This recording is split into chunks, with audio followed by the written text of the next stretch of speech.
Alright, so I'll begin with an illustration. Now imagine a random stranger walks up to you and says, "Hi, kindly lend me 20,000 naira." Okay?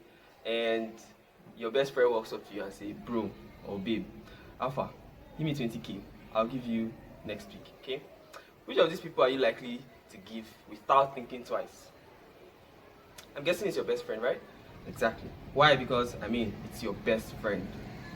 Even if the random stranger may have come up with an excellent reason why you should give the person that 20,000 naira, your best friend will have the upper hand because to a certain level, you've been able to build some level of trust with this person, okay?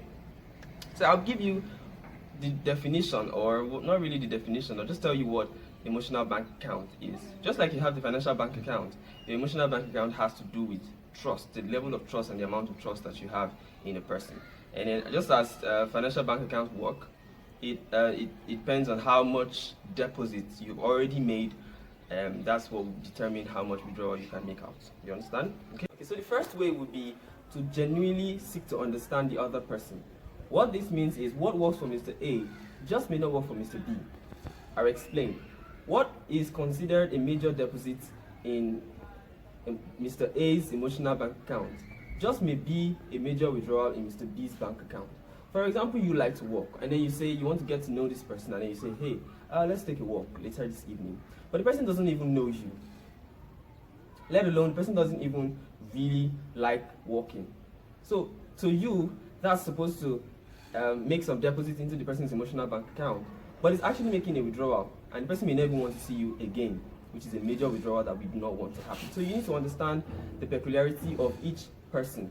That way you know what will work for this person and what will not work for this person. Okay? And then the second way will be to attend to little things. Attend to little things. This is one of the best ways you can actually make huge deposits in people's emotional bank account. Attend to the little things. And the little things are actually said every single time. You just need to really listen. Okay? Listen to those things. For example, somebody says, "Hi, maybe the person is just in the middle of the conversation. You're like, I'm really cold." And then the person just says it and lets it slide. Now, the person doesn't really expect you to do anything about it. But you taking off your jacket and giving it to the person shows that you actually are listening to the person and then you care about the person. The person may not want your jacket, but you've made an emotional impact in that person. Hope you understand what I'm talking about. So that will be it. Attend to the little things. Always pay attention to those little things that the person is not exactly shouting at you, but the little things that are being said or that are really needed. Okay?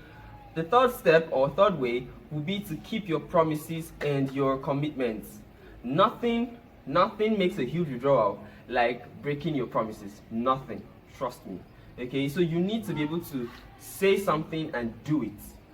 The more you keep making promises and breaking these promises, the more you get detached from this person, and then the more you make huge withdrawals from these people. So you need to continuously make promises that you can keep, and if you cannot keep them, do not make those promises.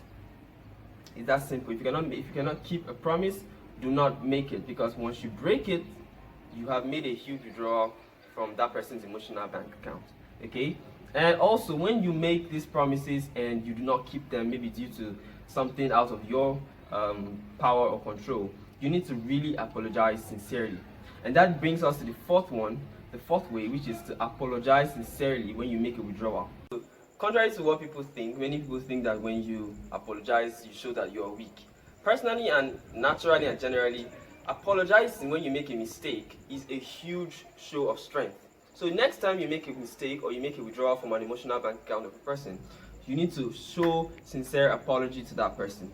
That way the person understands that you are guilty, you feel guilty about it, and you do not want to, you did not intentionally make that mistake. But what you must understand is that you cannot continue to make a mistake over and over again and keep apologizing. The final way will be to show personal integrity. The best way to show personal integrity is to defend the absent person in the midst of a conversation. What this means is two people are making a conversation or having a conversation about somebody else that is absent, and then probably one person or something is brought up about the other person that maybe defames the person, or brings down the self-esteem of the other person. What you need to do in that scenario is to make excuses for the absent person. Okay, what you do, this has to be done nicely, because if you do it in a very random and harsh way, the other person that is present with you may just not feel safe enough to tell you something else the other day or another day. So you need to be able to nicely make excuses for the absent person, so that the person present with you gets the message that it's not nice to talk about somebody else in a bad way in their absence. Okay.